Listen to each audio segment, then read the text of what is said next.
Dobrodošli u još jednu epizodu Invest Laba. Nakon što smo ugostili mnoge predstavnike private equity industrije, red je došao da se posvetimo i venture kapitalu. Danas je s nama Stevica Kuharski i predstavnik prvog hrvatskog venture capital fonda Fil Rouge Kapitala i poduzetnik Josip Begić, osnivač i CEO tvrtke Lebek.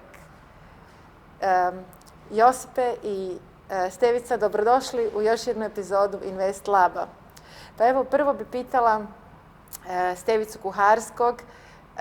Vi ste predstavnik našeg prvog hrvatskog venture capital fonda na kojem smo iznimno ponosni, jer evo mi možemo reći da smo u Hrvatskoj private equity venture capital zajednici zapravo pokušali zajedno sa nekim međunarodnim inicijativama započeto od Svjetske banke još od 2005. godine pokretanje prvog hrvatskog venture capital fonda. To je ono što je nedostajalo hrvatskom tržištu.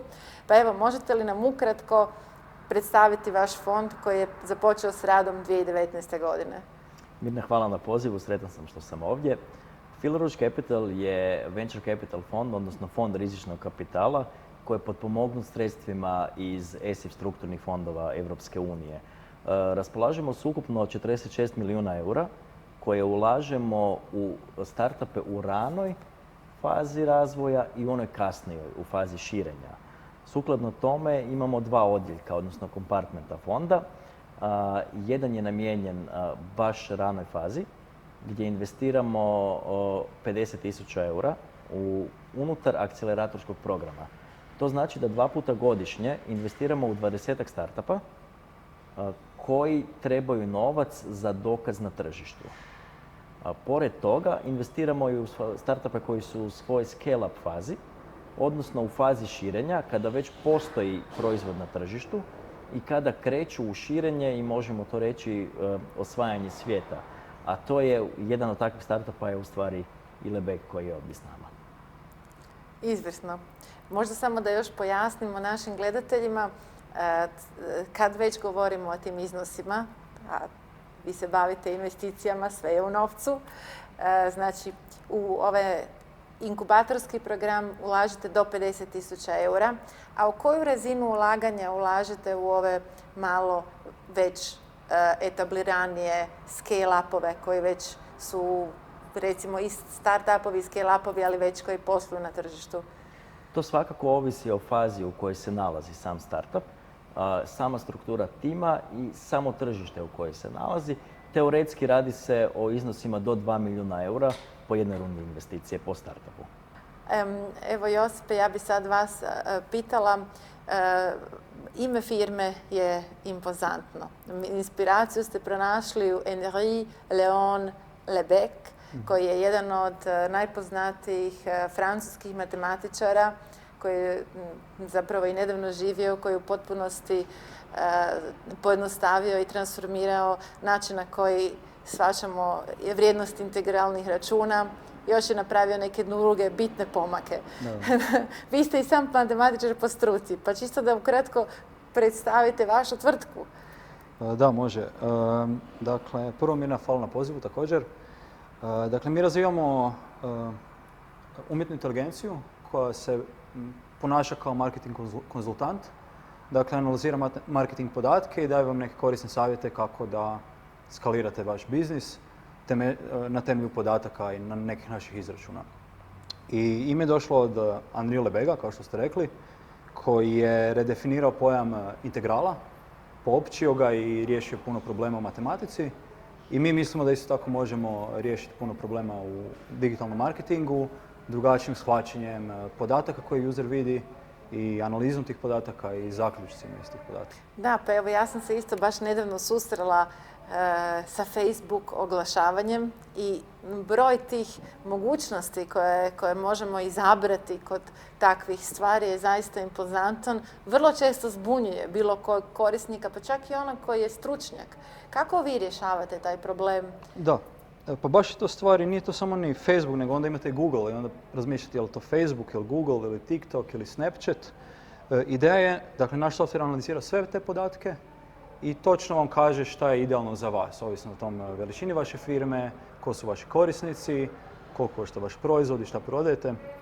Dakle, radi neku personaliziranu strategiju marketinga na temelju naših znanja i naših podataka. Sad da malo pitam ovako Stevicu. Stevica je vrsni stručnjak. Ja bih rekla zapravo njegova uloga u Fil Rouge Capitala je da on zapravo radi scouting program. I taj scouting nam je svima poznat u nekakvom sportskom kontekstu, naročito mislim da većina javnosti prati kada dolazi do scoutinga u nogometu, najpopularnijem sportu. Pa možda da malo ukratko objasnite kako funkcionira taj scouting u venture capital svijetu i kako ste zapravo odlučili uložiti u Josipovu tvrtku? Dobra je poveznica sa nogometnim ili općenito sportskim svijetom. Tu bih se prije svega osvrnuo na to da moramo promatrati startup svijet sa dva aspekta. Postoji startup scena i postoji startup ekosustav. Naravno da ćemo prvo i lako uočiti ekipu koja je na startup sceni, što znači da su pod svjetlima reflektora, da vrlo često su zastupljeni u medijima, bilo elektronskim, bilo tiskanim medijima, i nekako jako lako upadaju u oči rolama poput moje. No ono što u principu nas kao Fil Rouge Capital izdvaja od dobrog dijela venture capital fond menadžera je to naše iskustvo koje donosimo iz poduzetništva, korporativnog svijeta i startup svijeta. Tako da ja sam kroz svoju karijeru, možemo tako reći, od 2003. do danas prošao nekoliko svojih kompanija, nekoliko svojih startupa, uspješnih exita, neuspješnih exita. Kad kažem uspješnih exita, to znači da sam uspio zaraditi na kreiranju te kompanije. I to mi pomaže u ovoj roli otkrivanja, neću reći novih talenata, ali kvalitetnih struktura i kvalitetnih timova u koje treba investirati. Neću reći u koje se isplati investirati, nego u koje treba investirati i dati im priliku da narastu dovoljno kako bi ih tada i primijetili i drugi i veći fondovi, a u konačnici i private equity fondovi. Čisto malo, kako ste se odlučili baš za ulaganje u Josipovu tvrtku? Jer jako puno imate, ja mislim, jedan ste od najaktivnijih fondova u smislu i procesuiranja prijava za ulaganje i aplikacija i stvarno jako velik broj prilika dođe ispod vašeg radara, na vašem je nekakvom stolu. Jedanput smo o tome imali razgovor. Imate jedan jako efikasan sustav da ih nekako filtrirate, da radite taj scouting i da prepoznate koja je to baš dobra prilika za ulaganje. U manje od 2 godine napravili smo skoro 100 investicija. A Josip je sa svojim timom iskočio dosta lako. Prvenstveno zato što industrija u kojoj rade i način na koji rade, način na koji odrađuju posao i kreiraju produkt je drugačiji od drugih. Oni vrlo lako rastu, fokusirani su na ono što rade, a tim koji je Josip okupio oko sebe je iznadprosječno kvalitetan. A to su osnovni razlozi zbog kojeg venture capital fondovi i općenito investitori investiraju u ranoj i srednjoj fazi razvoja. Da, znači važno je kladiti se na dobre konje s kojima se može pobijediti ta teška i duga utrka, jel? Mi to volimo reći da, a Josip je dobar primjer za to, ljudi koji se okružuju s pametnijima od sebe će svakako uspjeti. Jer to je osnova kreiranja i odabira najboljeg tima. Startup osnivači koji se okružuju ljudima koji su ispod te A razine neće doći daleko. Znači izvrsnost prije svega. To je ono zlatno pravilo i odličan tim. Josipe, evo sada prošlo je zapravo nešto malo više od godinu dana da ste dobili, smijem li reći, iznos ulaganja? Da, javno je. Javno je. Znači malo manje od $500,000 eura, da. Ako se ne varam. Znači, osim malo manje od $500,000 eura, koliki je iznos ulaganja koji ste dobili od Fil Rouge Capitala, kako možete opisati neku vašu suradnju unutar ovih godinu dana i čime je Fil Rouge Capital je doprinio osim sa kapitalom? Pa baš sam sad htio upast Stevici. Mislim, suradnja je izvrsna. Nama je baš, ja sam tek sad shvatio koliko je to bitno. Dakle, niti jedan founder, niti jedan tim se ne može istovremeno baviti produktom i marketingom i salesom i customerima. I u Fil Rouge postoje ljudi koji su to već prošli i super je da ti oni mogu reći, ej, morate pojačati PR, morate se javiti TechCrunchu, morate se prijaviti na ovo natjecanje. Dakle, vidi se kod njih da imaju iskustvo i to iskustvo prenose na nas. Dakle, mi se pokušavamo fokusirati na produkt i na customere, a onda nam Fil Rouge pomaže sa stvarima kojima nismo toliko jaki. I kad to uoče, odmah nas spoje s ljudima koji to znaju bolje od njih i od nas. I to je možda vjerojatno bitnije od novca. Dakle, to bi glavno naglasio. I recimo, ima puno tih sa strane stvari, AWS, neki bonus krediti, dakle pokriju te neke fiksne troškove servera, backenda, e-maila koje zapravo odlično dođu. Kad želiš scalat software, prvi godinu dana AWS kredita ste nam riješili, to nam je jako puno značilo. Dakle, to je možda još nekih $100,000 dodatnih na tu investiciju, što nam je Fil Rouge omogućio i puno nam je pomoglo. Da, dakle, osim kapitala tu je znači know-how i konkretni znači proizvodi ili usluge koji zapravo trebaju za skaliranje poslovanja. Da. Malo ste vi ste se zasvrnuli na vaše prethodno poduzetničko iskustvo.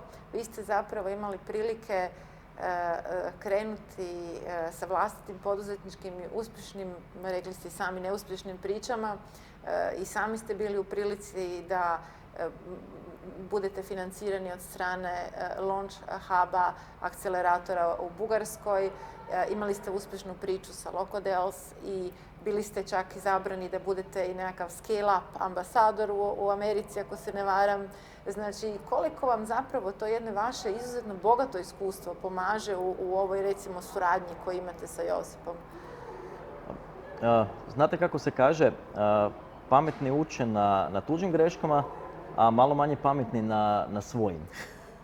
Ja sam za to vrijeme Launch Huba 2012. godine, kada sam osigurao u stvari prvu investiciju za neki od svojih projekata, proveo 2 mjeseca u Bugarskoj, gdje smo relativno lako napravili produkt i proizvod za tržište koje nismo razumjeli. Naime, radili smo kombinaciju Talking Toma i Tamagotchija za korisnike koji su bili djeca, a kupci su bili roditelji.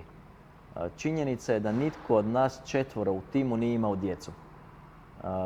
I bilo mi je teško prihvatiti da mi jednostavno ne razumijemo tržište na kojem jesmo i na kojem radimo. Trebalo mi je 1-2 nakon toga da shvatim koje su greške bile iz toga. Tako da to iskustvo iz tog perioda jako lako prenosim na druge osnivače. Jer to je najvažnije i najvrednije iskustvo. Prepoznavanje tržišta i kako raditi s njime. Josip je imao izvrstan put kako je došao do Lebega u stvari u njegovoj prošlosti, gdje je naučio što treba znati, naučio je prepoznati tržište i ono što je najvažnije, naučio je prepoznati probleme tržišta. Jer ako se ne rješavaju problemi tržišta, nema tu puno sreće za sam proizvod, za tim, a u konačnici za uspješno osiguravanje investicija. Da, pa evo možda Josipe čisto malo o nekakvom vašem putu. Kako ste došli na ideju o pokretanju vlastite tvrtke? Čisto da kažete malo kako se zapravo rodila ta ideja. Da, pa ja sam radio prvo sam radio kao matematičar i podatkovni znanstvenik, dakle data scientist, a onda sam nekako sa tim analizom podataka sam počeo pomagati marketing timovima da jednostavno donose bolje zaključke oko svog marketinga, targetiranja customera i prodaje. I onda to mi je išlo jako dobro, onda sam postao konzultant za to i onda sam shvatio da ponavljam iste savjete cijelo vrijeme i da zapravo najbolji konzultant koji ja mogu biti je software, odnosno umjetna inteligencija koja nikad ne spava, uvijek analizira sve podatke i daje najkorisniji mogući savjet u svakom trenutku za korisnika. Krenuo sam tako da sam radio s par američkih firmi, onda sam shvatio to tržište, ja mislim dovoljno dobro da mogu razviti software, da mogu razviti cijelu priču i produkt oko toga i za sad to ide dosta dobro.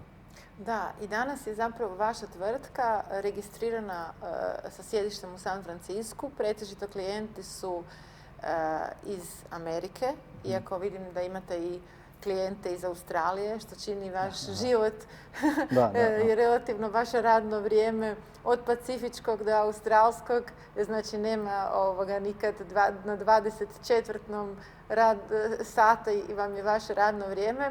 Čujem da najmanje radite u Hrvatskoj, valjda u vlastitom selu je teško biti prorok. Da. Možete malo komentirati o tom tržištu, kako ste pokriveni, ko su vam klijenti? Da, dakle, svi customeri su nam Amerika, Kanada, Australija, pa malo manje spavamo, ali nije problem. Nama je jako bitno da pričamo s tim customerima i da konstantno učimo od njih šta oni žele, koja rješenja mi trebamo razviti, kako to treba izgledati, šta oni očekuju od nas, tako da nam ništa od toga ne pada teško. Da, a kako izgleda vaš tipičan radni dan, s obzirom da zaista pokrivate širok spektar klijenata, znači od pacifičke zone pa do australske, kada morate biti dežurni na kolovima s njima? Da, pa recimo od podne do 4, uglavnom radimo svi interno, pričamo više o produktu, featureima, roadmapu, a onda od 5 do recimo 10 imamo sastanke s klijentima, razgovore, a onda nekad uleti tako, u 2-3 ujutro, u 7 ujutro, već kako kome paše. Ali se snalazimo i stvarno tim je jako motiviran i nikom nije problem. Ostati malo duže budan, malo se ranije probuditi. Da, tako. Kad smo već kod ritma života i recimo ni vaš posao skautinga nije jednostavan, možda da nam isto vi malo opišete, imate i cikluse i prijave i jedan dosta, ja bih rekla pa možda čak i sustav koji skoro pa oponaša umjetnu inteligenciju u smislu efikasnosti, identifikacije, prilika za ulaganje. Pa možda čisto da vi malo isto o tome još. Bez obzira na to što 2 put godišnje održavamo akcelerator, odnosno edukaciju zajedno s investicijom za startupe u ranoj fazi, ono što imamo otvoreno cijele godine, konstantno su prijave. Ne samo za akcelerator, nego i za VC investicije poput Josipove.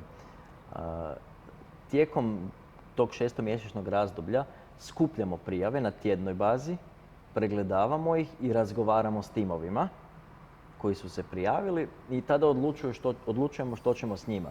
Ukoliko se radi o investicijama koje bi trebale krenuti što prije, tražimo najbolji modus operandi koji odgovara i timovima i nama. Jer trebamo znati, mi smo tu prvenstveno zbog timova, zbog njihovih prilika i zbog njihovog rasta i širenja. Tako da sve što radimo od samih prijava, brzine i analize tih prijava, nadalje je isključivo fokus na njima. Tako da mi tjedno, obično utorkom, pregledavamo sve prijave pristigle od prošlog utorka, iščitavamo ih, gledamo što ćemo s njima, donosimo odluku i ukoliko nam se čini interesantnim za vidjeti o čem se radi ili za potencijalnu investiciju, dogovaramo se tko će razgovarati s njima i radimo screening proces. I na taj način u stvari počinjemo proces. Prijave preko e-maila ili uživo razgovorima, to ne prakticiramo, to ne radimo. Kad god smo u prilici razgovarati sa startupom, odnosno s timom koji nije bio u našem sustavu, koji nije prijavljen, uputimo ih da se prijave. Jer službeni proces je upravo to. I sam da se nadodam, dakle nama su u 2-3 dana smo dobili već feedback, imali smo razgovor, u roku 5-6 dana smo zapravo znali da li je feedback od Fil Ruža pozitivan ili negativan, što je zapravo super za startup, da ne izgubi tu mjesece na razgovore, na čekanje, nekakve procese. To je stvarno... Postoji nešto što se zove investment momentum. Da. Ukoliko je tim fit, ukoliko smo mi fit, ukoliko smo svi za, to je nekakav period koji traje 3 do 4 tjedna. U tom roku se mora donijeti odluka idemo li dalje ili ne idemo dalje, a mi se trudimo to vrijeme još skratiti. Ukoliko naravno sve odgovara, ukoliko naša strategija investiranja prihvaća takvu vrstu investicije, ukoliko su pravila takva da možemo investirati u tu kompaniju, jednostavno brzo dajemo odgovore, ne prakticiramo niti long yes, niti long no. jer to ne donosi dobro niti nama kao investitorima, odnosno potencijalnim investitorima, niti timu. Ne želimo dizati emocije visoko da bi ih na kraju spustili i onda na taj način u stvari uništili tim. To je općenito jedna karakteristika koja je poznata za venture capital industriju ili barem one uspješne venture capital fondove, da vrlo brzo imaju taj nekakav respons, da se jave poduzetnicima, da im daju do znanja da li je to dobra prilika za njih i da krenu odmah dalje. I u venture capital industriji koja je zapravo globalna, jer to je ono što karakterizira venture capital industriju, jedna firma koja ima perspektivu, ona mora biti globalno skalabilna, odnosno globalno konkurentna. Za razliku od toga, možda private equity općenito i growth capital može ipak funkcionirati na način da, recimo, razmatrali smo u nekim od invest labova strategije konsolidacije lokalnog tržišta, znači buy and build, znači tu ima neke prilike, znači više tražimo neku nacionalnu ili regionalnu konkurentnost, a ovdje je taj nekakav globalni momentum, visokotehnološke tvrtke u kojima je momenat sve, on je ključan zapravo, jel?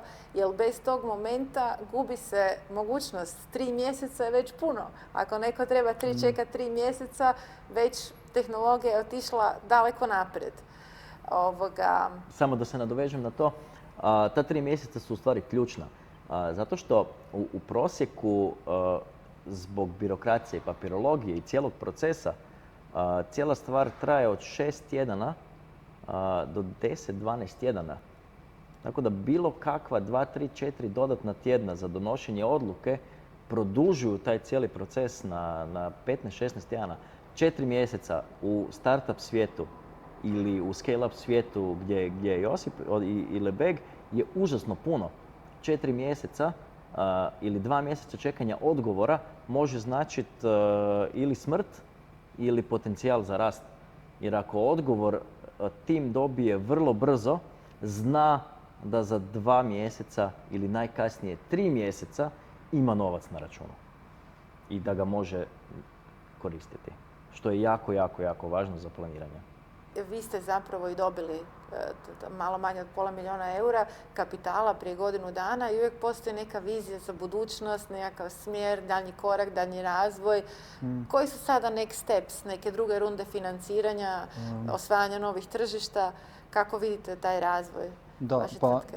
Nama je ovaj novac trebao da se možemo 100% fokusirati na produkt.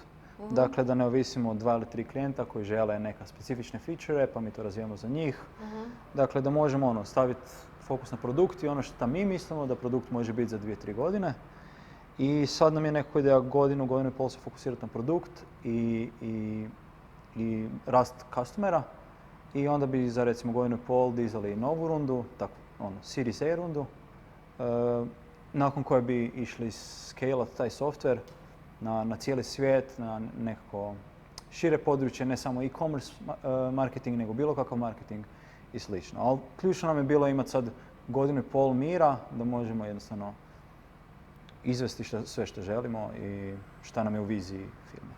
Da, znači sad ste već na godinu potrošili, znači onda imamo još jedno 6 mjeseci i onda idu daljnji koraci, ali u međuvremenu vi ste dosta narasli, imate puno klijenata. Da. Imamo preko 200 korisnika koji koriste naš software i tako, ja mislim da kad ih imamo 400 ili 500 smo spremni za iduću rundu, dokazali smo da taj model ima smisla i da useri to koriste i da su zadovoljni i onda bi išli na iduću rundu. A recite mi kako dobivate nove klijente? Pa isto preko toga oglašavanja koji sami radimo za klijente. I tako, u tome ste vjerojatno najuspješniji. Pa u tome smo dobri, pa mislim tu smo izgubili malo vremena i novaca da to postavimo kako treba. I to nam je glavni kanal.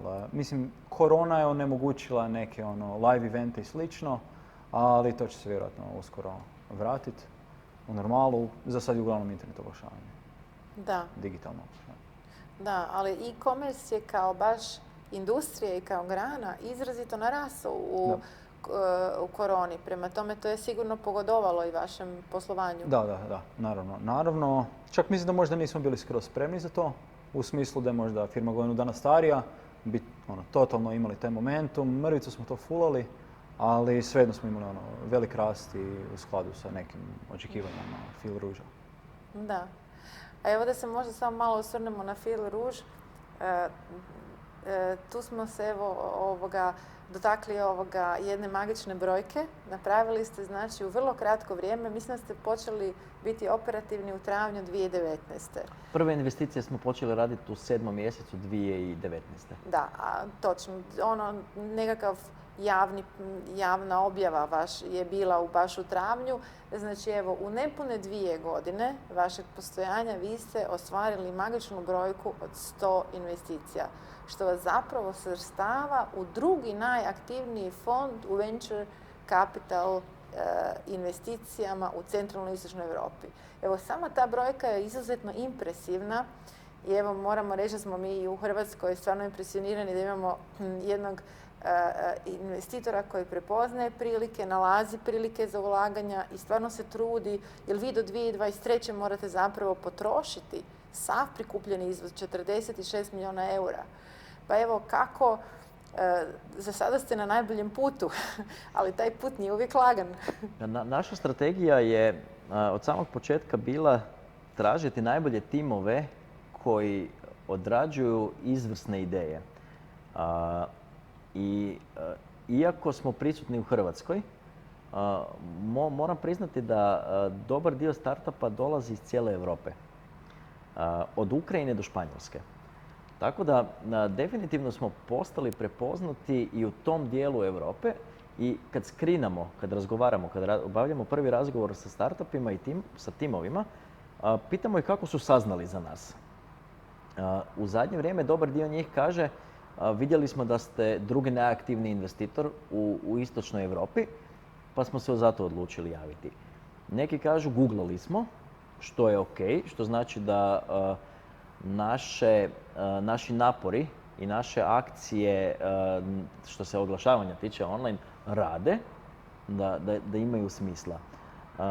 Definitivno, neću reći da li je lagan ili težak posao, ali dolaskom korone, odnosno dolaskom pandemije u prvom kvartalu prošle godine, stvari su se malo promijenile. Nestalo je live evenata, nestalo je konferencija i neko vrijeme jednostavno nije bilo događanja. U onom trenutku kad je sve živnulo na Zoomu i kad su konferencije postale online, i naš se posao, moram priznati, dosta intenzivirao. Jer prije, ako bi imali jednu konferenciju u Zagrebu u ponedjeljak, u srijedu u Ljubljani, u petak u Salzburgu, nije to bilo lako uskladiti sve i stići. Ali danas, kad je većina konferencija ili isključivo online ili su hibridne, stižemo puno više. I na taj način smo u stvari, mogu neskromno reći, sve prisutni na većini događanja u vrlo širokoj regiji oko nas. I to nam dovodi onda u stvari dobre prospekte i dobre lidove za investicije. Da, konferencije zapravo koristite kao jedan vid prospektinga i dakle traženja dobrih prilika za ulaganje. Jer moramo biti prisutni i moramo imati dobre ambasadore poput Josipa koji kažu ok, oni su ok dečki koji donose više od novca. Jer to je ono što najbolji startup osnivači traže. Česta su pitanja u redu, ali što dobijemo mi pored investicije? I kad im prezentiramo što dobijemo ili im prezentiramo način da smo za jedan tim iz portfelja koji nam je došao prošle godine i rekao dečki, imamo dobru ideju koja bi mogla koristiti TikToku. Treba nam intro prema TikToku, možete li to odraditi? I u roku 2 dana imali su intro na senior management u TikToku. Jer to je ono što radimo. Meni su došli nedavno timovi iz turističkog sektora i zatražili kontakt prema Ministarstvu turizma kod nas u Hrvatskoj. U roku 2 dana imali su kontakt i intro prema državnom tajniku. To je ono što mi radimo. Mi ne donosimo samo novac, donosimo i know-how, donosimo iskustvo i donosimo cijeli svoj društveni kapacitet i kontakte i kapital taj i pružamo ih timovima u portfelju. Da, to je fantastična dodana vrijednost i stvarno venture capital, cijela zajednica zapravo naravno puno bogatija. Mi smo zapravo jako dugo čekali na naš prvi hrvatski venture capital fond, zapravo željno smo ga iščekivali. Imali smo doduše regionalni fond koji u Hrvatskoj je prisutan i djeluje od 2015. godine, South Central Ventures, i koji je nemali dio svog portfelja posvetio upravo i hrvatskim start-upovima i scale-upovima, znači nije da nema tog kapitala, ali vi ste prvi koji je baš osnovan u namjeri da ulažete pretežito ili 100% u hrvatske tvrtke. Svi naši timovi, svi naši startupi su otvorili ili podružnicu u Hrvatskoj ili su preselili headquarters u Hrvatsku. Apsolutno svaka od naša investicija mora biti prisutna u Hrvatskoj. I ne samo to, da su papirnato prisutni, nego moraju imati zaposlenike u toj hrvatskoj firmi. Tako da je to još jedan način na koji doprinosimo cijelom sustavu. Možda čisto da tu sad napravimo jednu paralelu. Znači, što to sve donosi hrvatskoj ekonomiji? Znači, jel venture capital podržava onaj najpropulzivniji dio hrvatskog društva i baš kada ste rekli da start-upovi u koje vi ulažete možda dolaze i čak iz Ukrajine ili iz baltičkih zemalja i odluče doći ovdje fizički u Hrvatsku i zaposliti hrvatsku radnu snagu. Treba samo reći da ta radna snaga koju venture capital industrija, odnosno start-upovi zapošljavaju, ona nema prosječnu plaću. To su visoko tehnološke stručne osobe koje u pravilu zarađuju i trostruko, ako ne i četverostruko više od prosječne plaće. Znači, i naravno taj novac i troše u Hrvatskoj. Prema tome, to je jedan značajan doprinos za hrvatsku ekonomiju.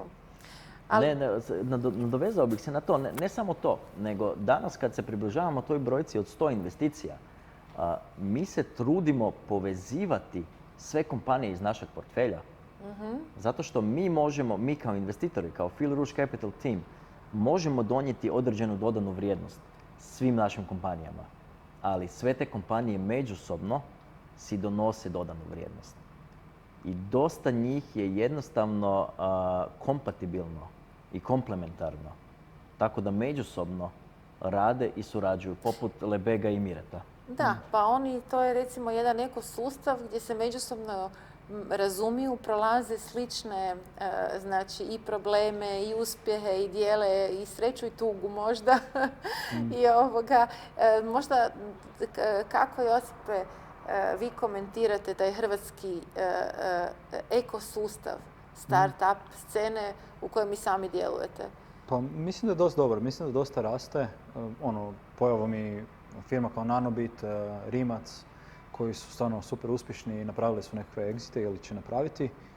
A i ta scena na manjoj razini isto mislim da je super. Mi surađujemo s recimo 4-5 Fil Rougeovih portfolio kompanija i stvarno ide super. I s jedne strane ako imamo to znanje koje njima može pomoći isto kao nekom kog imamo u Americi, to je super i drago nam je da je do tako nečeg došlo. Vjerojatno nikad ne bi našli te kompanije bez da nas je Fil Rouge spojio.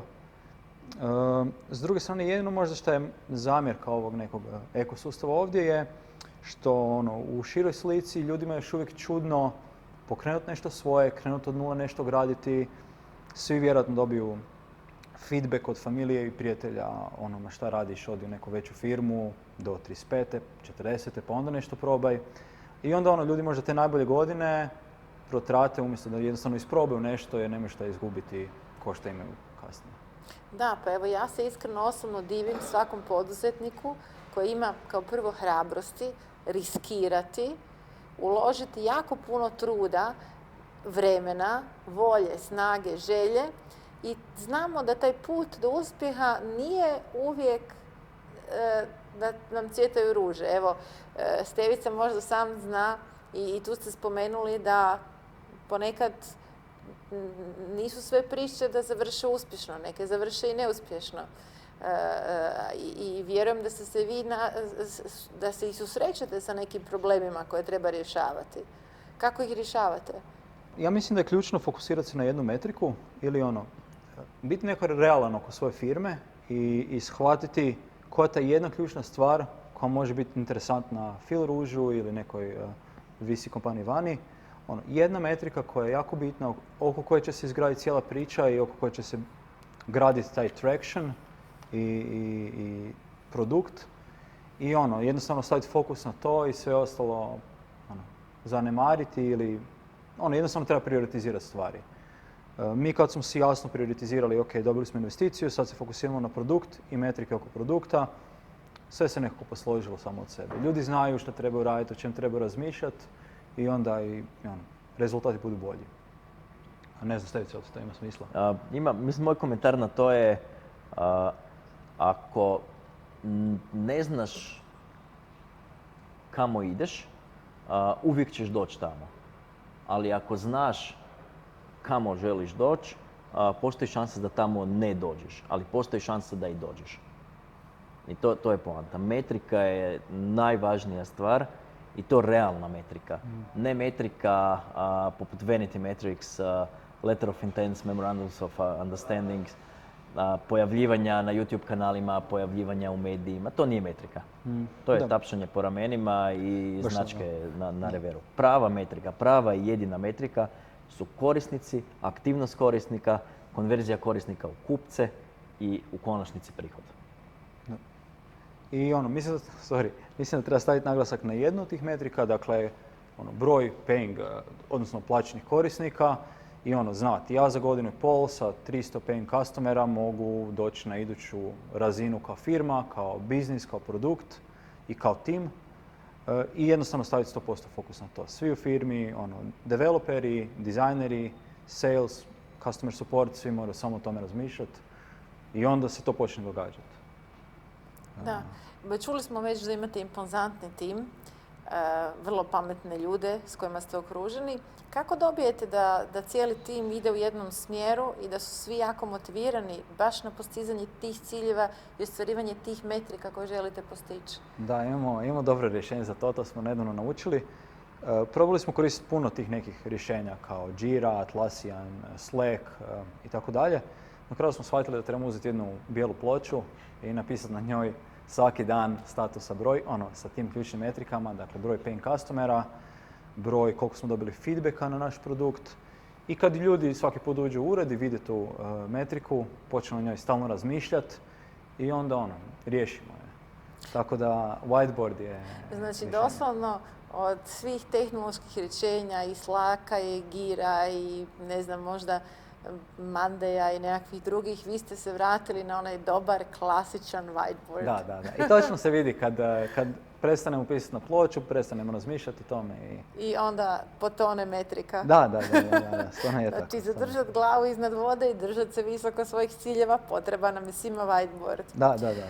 Dobro, jako mi je drago s vama pričati, međutim, nama se vrijeme Invest Laba polagano bliži kraju, ali ja bih htjela da sa nekakvim zaključnim komentarima se osvrnemo malo opet na taj jedan cijeli status hrvatskog ekosustava i start-up scene i kako ga vidimo sada, gdje smo, šta smo sada, u kom smjeru idemo. A Stevica možda koji je jako dugo u toj sceni nam može dati neku perspektivu, gleda taj sustav od 2003. godine, ako se ne varam.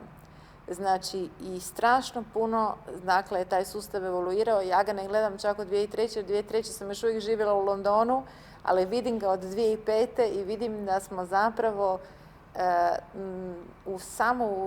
recimo, ja mislim da je najveći napredak bio u zadnjih, ja bih rekla, 7 do 8 godina. Pa čisto da malo komentiramo te neke perspektive gdje smo bili, gdje smo sada i gdje idemo u start-up sceni.